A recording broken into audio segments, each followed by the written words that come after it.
Hello there, Ben from Vibe here once again. Oh, we're in a different location. Luckily, we've been granted access to the lovely cinema at Printworks, View in particular. We're all very grateful to be here instead of my really cramped living room space. This is quite an upgrade, and once again, thanks to View and Printworks for allowing us access to this beautiful bar room and also the VIP section that was very cushy, I have to say, while watching the film. It was. We just got out literally from across the corridor, just walked out of Black Widow, the new Marvel film. Personally, I wasn't really that excited going into it because, as you know, I don't know if it's a spoiler at this point, but in the last Avengers film, Black Widow dies. So it's like the highest grossing film ever made. Literally everyone's seen that film more than any other film. I have seen that film and I didn't know that, so... What? Oh, right, okay. So going into it, I thought, well, we're seeing a film about a character who died already in the franchise, so why are we going back? But I have to say, I was somewhat pleasantly surprised by it. I don't know if you want to give a quick rundown, timeline where this... So it's kind of a prequel. It's a weird one. It's a prequel sequel kind of thing because it's in the middle. It's just after Civil War. So the Avengers have just broken up because they had the big argument about their unregulated kind of super people just running around the planet doing things, and then obviously a lot of countries get pissed off and they're like, well, you should be regulated, you should be told where to go and told what to do, and obviously Captain America's like, no, and Iron Man's like, yes, and then they fall apart, and then everyone who didn't sign the Accords essentially becomes a war criminal. So early on in the film, there's that government agent guy who goes like, we've got them and we've got him and he's in prison now as well, and so that kind of gives you an idea of where everyone is. And then obviously it goes into her storyline of how she gets wrapped up in everything, which I'm sure we'll go into. Someone who's not as familiar with Marvel films, did you have understanding of what was going on at the beginning? Yes. No, but yes. Okay. So I did, yes. Okay. I think the film did a very good job of kind of not necessarily filling the gaps, but giving you enough that you could enjoy the film without fully understanding all of the context. I think I've only seen like 3 or 4 Marvel films. Oh, wow. Something like that. So it was all very new to me, but I enjoyed it. I was like, yeah, I didn't really have high expectations. I didn't have any expectations, and I thought it was really fun. Yeah, fair enough. Yeah. Gina, if you want to give quick thoughts, like, are you a big Marvel fan at all? Yeah, I mean, I've watched pretty much, I think, everything apart from the Loki stuff. Oh, wow, everything. Well, you're full in. Yeah, more or less. Yeah, we're probably... Lockdown was a long time. We had a lot to do. But yeah, so we watched like all of them during lockdown. And then we've watched 2 of the TV shows. We wait until they come out and then we watch more. So Loki ends next week, so we're going to smash it all next week and watch it all in one. And do you think this kind of added to the lore? Because I think one of the strongest things about it, that it was somewhat standalone-ish. Like a lot of these Marvel films, because there's literally been dozens released since 2008, since the first Iron Man, this Marvel Universe thing. I often question people going into films that aren't like as well read as you guys, as big Marvel fans, that they walk into, say, I don't know, Guardians of the Galaxy 2 or the latest Avengers film, and if they didn't see anything before that, if they would be completely lost or the impact would be taken away. Whereas this film, I don't think you needed that much context. I think it kind of stood alone as almost kind of a family drama. I don't know if you got kind of Incredibles vibes from it. Really? Yeah. I didn't, but now that you said that, that's quite interesting. It's kind of a darker version of it, a bit of a, because obviously with all the spies and the kind of being broken apart and brought back together, and the fact that then kind of not actually a real family, which obviously established in the first like few minutes of the film. But I think it does a good job because obviously it's not like an origin story film. It's not like Doctor Strange where it's just like, well, none of the Avengers really matter. We're talking about this one guy and his journey to becoming a superhero or whatever. It doesn't really tie into anything, whereas this had to be tied in. So they had to kind of quickly explain why she's on the lam, why there's no other Avengers about to help her, because obviously in like Winter Soldier, she comes and helps Captain America, and she's got a tight friendship with Hawkeye and stuff. So it's like, well, where's he? Why isn't he helping out? And all this kind of stuff. So they have to kind of mention that. But I feel like you say, I feel like they do a good job of it. They mention the Sokovia Accords and they go into the spy story, and then you go on from there, and it's kind of all this big clandestine operations and stuff. So it's like they wouldn't know about it. It's kind of the idea, which I think feel is how they get away with it being a contained story. It's like, 'cause obviously no one knows about any of this. Yeah, almost felt kind of Bondy at points, especially. And I think the director knew that, because you literally have a scene early in the film where Scarlett Johansson is watching Moonraker, and not to spoil anything, but especially with the ending, it's kind of like, this is almost kind of like a kind of a 70s over-the-top Bond film in a way. But I will say the first half I did enjoy more than the second half. I don't know if you guys felt that, or were you kind of just... I feel like it gets more superhero-y in the second half. I think the first half is kind of like secret spy. You think I'm over there, but I'm over here, and it's like, who's this person, who's that person, and then towards the end it's like, well, here's the supervillain, and we've got to go to is like, Yeah. One of the things I liked, especially in that first half, is we've had these films where it's like massive wars in space and planets blowing up and big buildings falling over. But the first half, especially in the action sequences, were kind of like small-scale, hand-to-hand fight scenes done quite well. I was like, oh, this is refreshing, despite, what came all before. I was going to say, I think that was something I really liked about it, is that I think there was consistent action throughout the whole thing, but it got progressively more intense and bigger and more explosive and all that.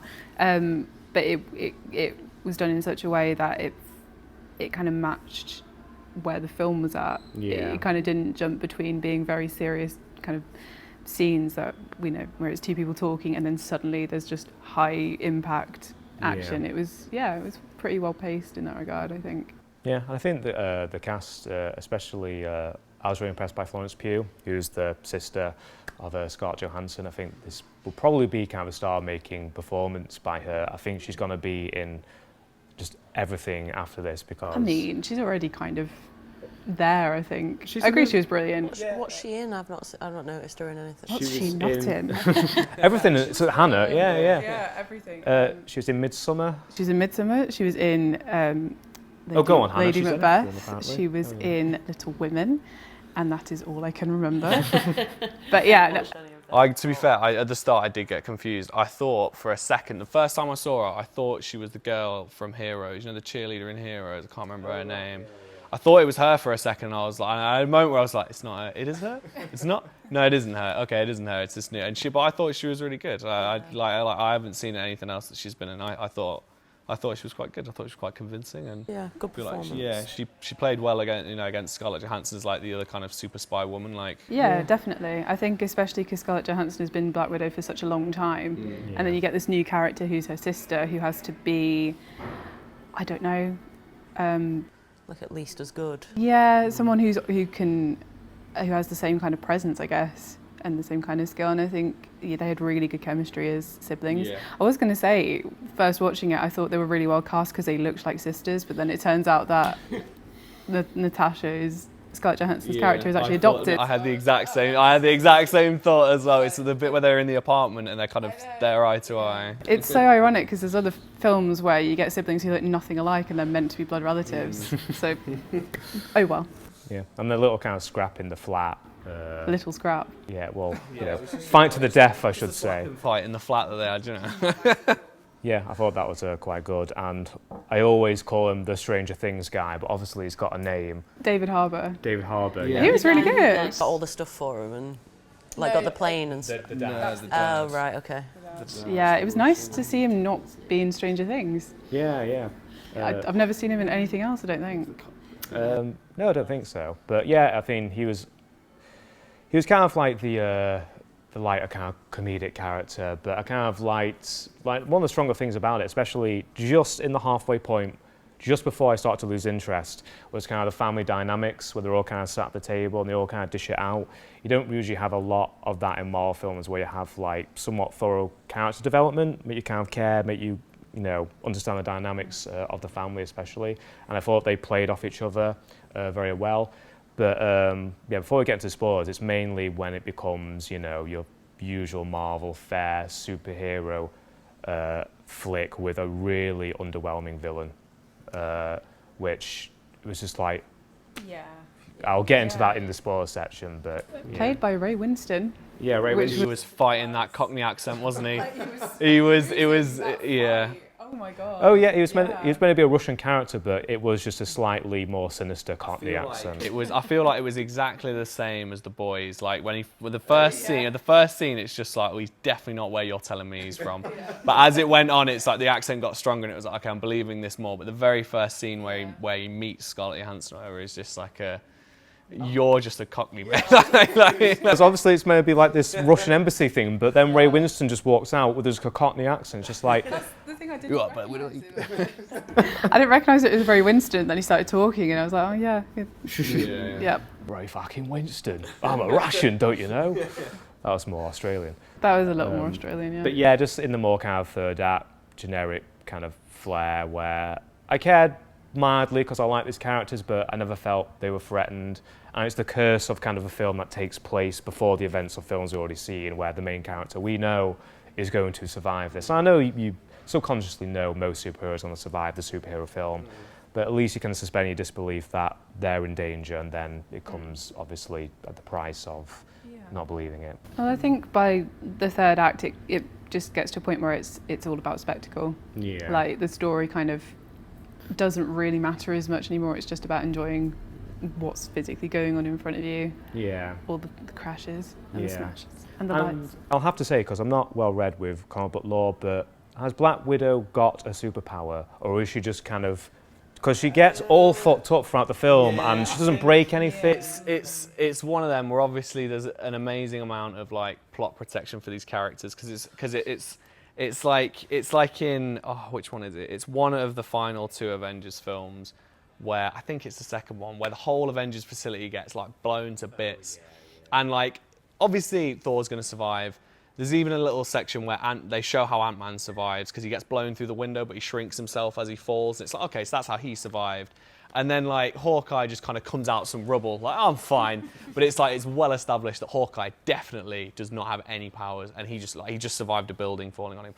But with Black Widow, especially in this universe, it's a bit of a weird one, because they do kind of show at the beginning the kind of the training they go through, and the fact that they kind of have throwaway lines like, well, only 1 in every 20 survive. So it's kind of like, I think the idea is that they are kind of enhanced slightly, and like they said about, again, there's another throwaway line where they're just like, oh, well, you were picked because you're like genetically superior or something like that. So I think, especially in the Marvel universe, I think there's a way of like categorizing people as like hard and not hard, and then that's why there's like some people who can survive the super soldier serum, that's why he says, I'm the only man who survived the super soldier serum, and that kind of thing, because they've tried to recreate and give it to loads of people, and loads of people just die, but other people like it takes on. So I think I would go along with the lines of, there's certain people who are just a bit like Unbreakable. There's certain people who are just harder than other people, and that's it. Obviously, it is kind of a bit like the whole subway crash, where the car gets flipped 1,000,000 times and then thrown into, and then she's just like, oh, I've cut my arm, stuff like that. It's just like, I think that's a mixture of, they need to survive, we need to have some action, but they are kind of super in a way. They're not Captain America level. I feel like there's kind of people, Hawkeye, Black Widow, then like Captain America, like, is how they've kind of done it, I would guess. But I can't help but think that you're somewhat filling the blanks here. But I feel like with not just Marvel stuff, but sci-fi stuff in general, you have to fill in some blanks somewhere, because if you start picking at it, like it's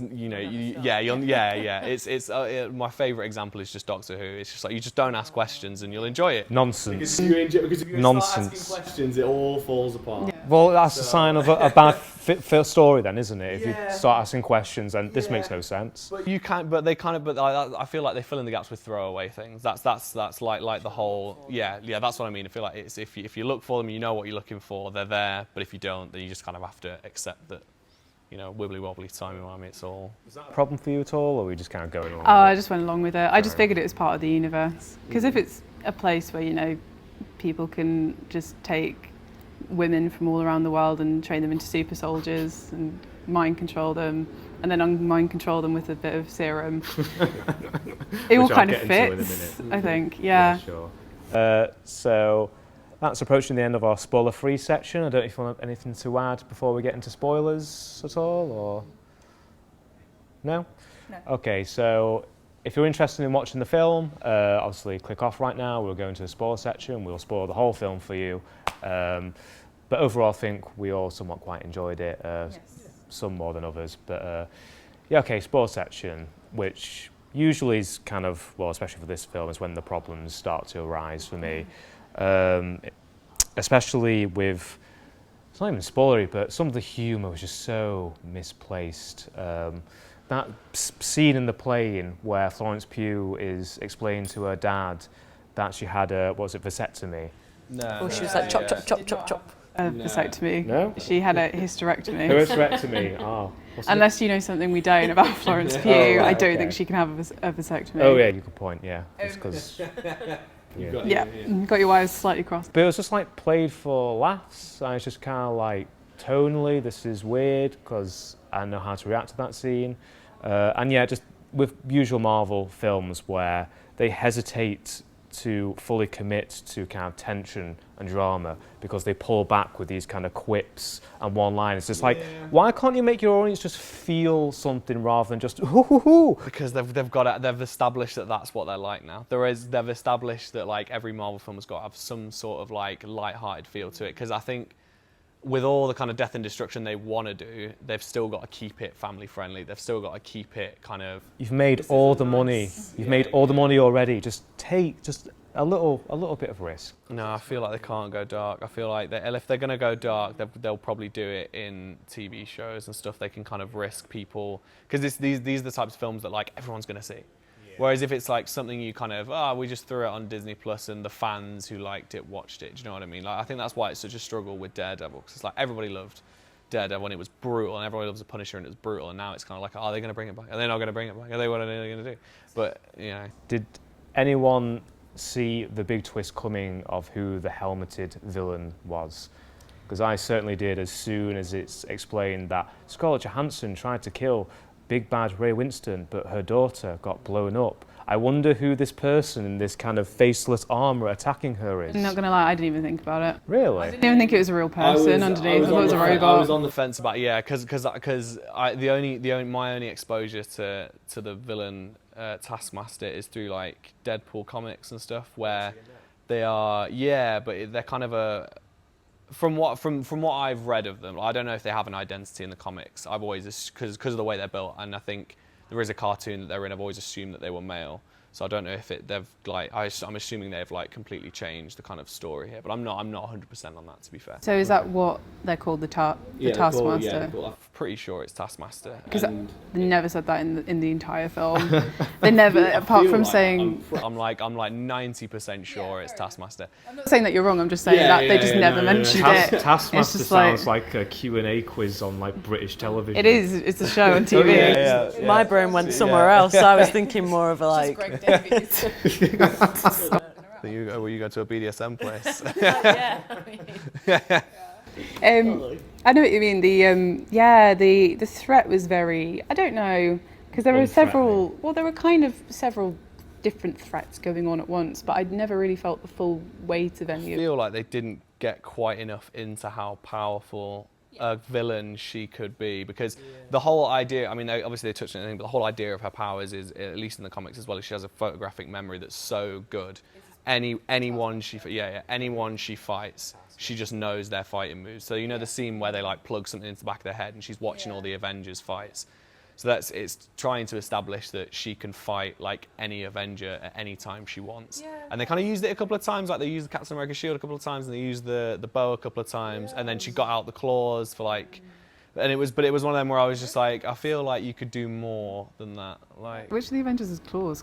Black Panther. He throws out the claws. That's a really good point because when she actually does fight Black Widow at the end, I don't think she mirrors her. I know that she did at the start. They keep getting blown through. I think they kind of solve the problem by not actually, because obviously in the fight it's the skydive and they kind of have a skydiving fight where you can't really. Yeah, the whole skydiving fight was good, but it's one of them where that's a good way of kind of nullifying the power because no one really has an idea of how to fight in the sky. Like, there's no kind of set of rules for that, and by the time you've kind of memorized the moves, you're going to hit the floor. So it's kind of one of them where it's how would they solve that problem? And I feel like they kind of went, well, we don't really know how to do this, so we're going to have them, when they're about to fight in the corridor, we're going to blow them apart, and then we're going to have them fight in the sky, because she would just get beat because she's, Taskmaster can fight like any Avenger. And there's other properties that have done similar things, but they kind of go into a weird, like there's an Afro Samurai where there's another Afro Samurai that fights him, and they have to do like a whole, how does he beat this person kind of thing, whereas obviously I think they didn't have time to do it in this film. So they made, but she survives in the end of the film. She dies, doesn't she? No, she survives. They're on the floor, and she sprays her with the stuff, and then Scarlett Johansson, foster mum woman, is just like, get her in the plane, we'll take her with us. Okay, that's really opened a big problem for me then, because I was just thinking, you know, this basically, you know, all these brain dead soldiers that are kind of like mind controlled, like against their will fighting.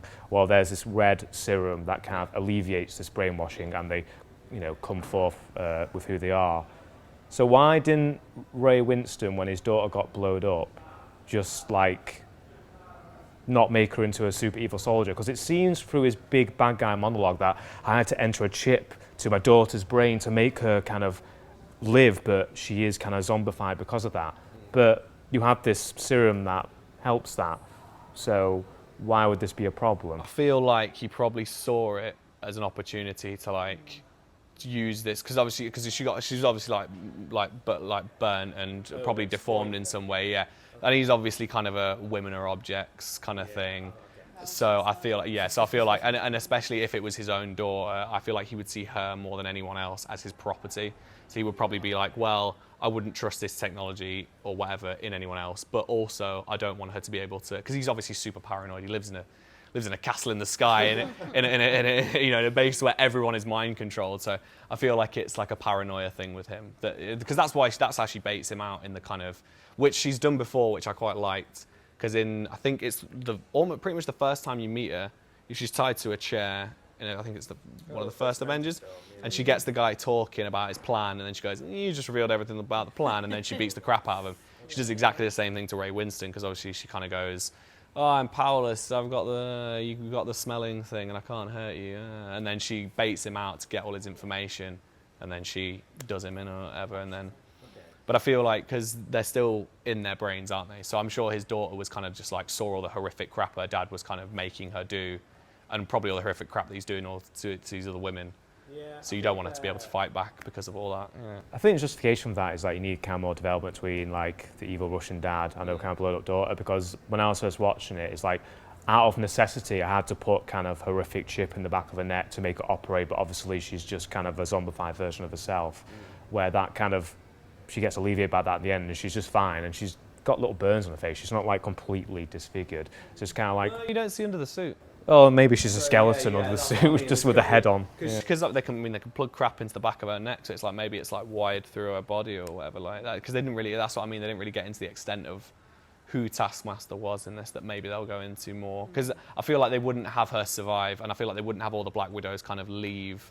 And I think the cutscene kind of sets her sister up to be the next Black Widow, in my opinion. I feel like that's what they're going to go with. Yeah, I was thinking, no, go on. No, I was just going to say that just because we were talking before about the action in the film, I thought it was one of the strongest points, and I wanted to say that.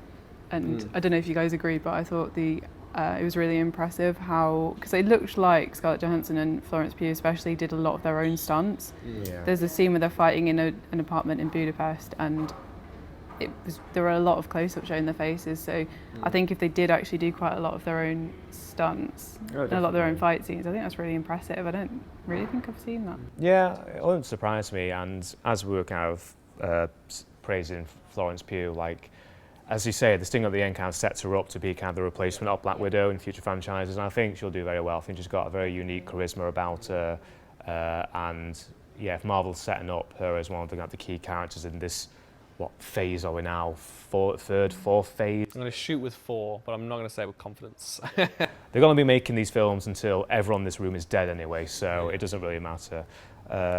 But yeah, anything else you want to mention before ratings? Any strengths or weaknesses you can think of at the moment?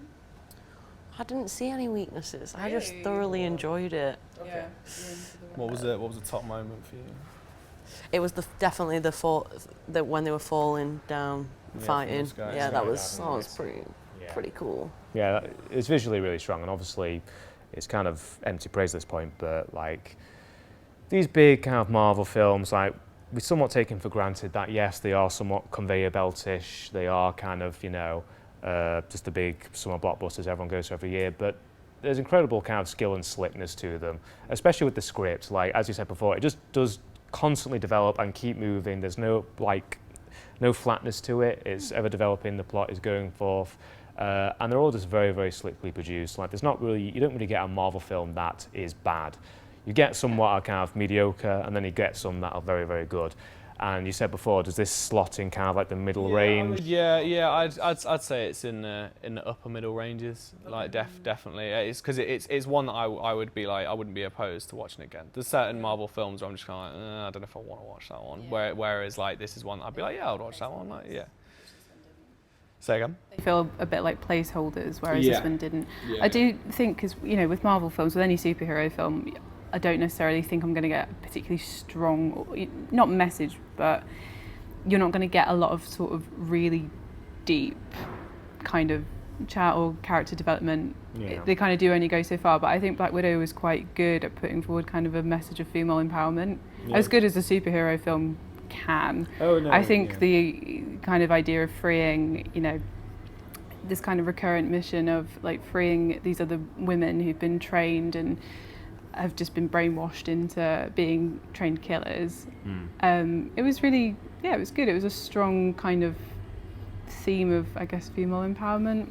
I thought it was nicely done. It was nice that Scarlett Johansson was the person saving them as well. It was like another woman rather than it being like, it's like Captain America coming in and saving all the women. No, let's have another woman do it. It's nice. And again, it wasn't anything, like, I don't want to, like, Schindler's List level. It was all like Marvel level, but imagine if it was, everyone just goes to see Schindler's List film like, huh? just Liam Neeson in there, just saving women. I thought it was well done for what it was. It didn't verge on, it didn't become cheesy, and it also wasn't so on the nose where it's like, this is about female empowerment.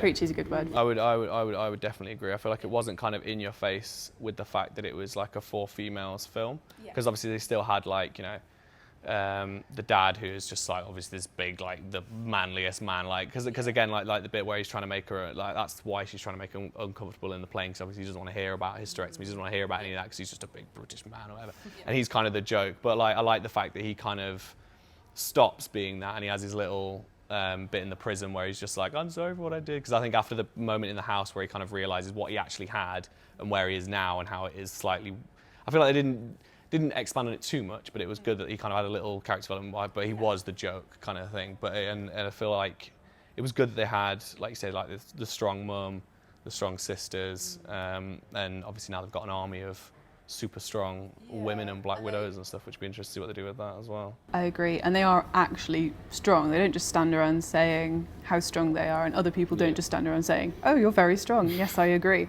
Those are, it's shown through the action and through the storyline, and I thought that was great, because there's nothing kind of more annoying, at least to me, than watching a film where it's supposed to be about strong female characters and it's just done so wrong. Or just too overly forced, where there's not enough, it's not soul to it. It's almost kind of like the film saying, hey, we like ticking boxes. Like ticking boxes, exactly, where here it was very more kind of naturalistic and a lot just well done. So shall we go through ratings? Shall we start with Sam and then go through me? Out of 10, kind of 0.5s as well, 0.25s, 0.75s. I'll probably say overall like a 7, but in terms of like the Marvel placement, I'll probably say it's like close to an 8, like a 7.5, 8, kind of in that way. But yeah, I thought it was very, very standard. But I enjoyed it. I definitely enjoyed it. Definitely watch it again. So yeah. I'd go a strong 8. Yeah. Yeah, easy. Slots right in there. I'd probably say like a 7, 7.5. There were things, there were some issues with it. I agree some of the humour wasn't great. I think probably less quippy than other Marvel films. It was, definitely. To its benefit. But, I thought it was very strong. Yeah, around about the same thing. I'd probably say a 6.5 to a 7. I think if you are a Marvel fan, if you've enjoyed all these films, I can't visualise someone going in, big Marvel fan, and being disappointed by it. I just reckon they will just have a good time. But if you have no interest in Marvel, no interest in superhero films, this is not the film to convert you either. I think I think it's just a very like slickly produced, fun film for fans of the franchise. Nothing more, nothing less, and for a Friday night kind of blockbuster film, that's what you want really. Definitely. Yeah. If you want action. If you want a rumble, yeah. Yeah, you could say that. Yes. So thank you everybody for watching. We'll do more regular reviews in this beautiful cinema. That once again we're very thankful for Printworks and View to allow access for us to review. And yeah, as you guys probably agree, it's just lovely to be back in a cinema. Like I got kind of sick last year just watching streaming films and TVs. To be in a cinema with an audience was just a very welcome experience that I haven't had in a long time. I'm sure you guys haven't either. It's probably our first time back in a cinema since it's all reopened, and it was a good experience. Yeah, definitely. Nice to have the big boy screen as well. Like the quality and the sound, like it's great. Yeah, 100%, 100%. So yeah, thanks for watching this review. We'll be reviewing things here more regularly and more often. This is Ben Simpson signing off from Vibe.